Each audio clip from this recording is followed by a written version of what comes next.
If you've lost your sending privileges on Epic Games, you can follow these steps to restore them. This guide will walk you through the process to regain your ability to send messages of friend requests. Step 1. Log into your Epic Games account.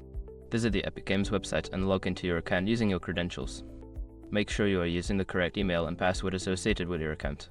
Step 2. Check account status. Once logged in, navigate to your account settings. Look for any notifications or alerts regarding your sending privileges. This will help you understand why your privileges were revoked.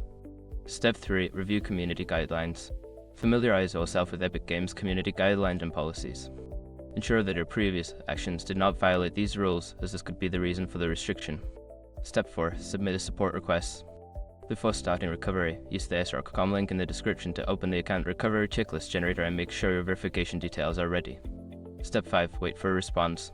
After submitting your request, wait for a response from Epic Games support. They will review your case and inform you whether your sending privileges can be restored or if further action is required.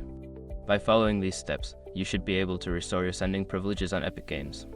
If you encounter any issues, don't hesitate to reach out to the support team for further assistance.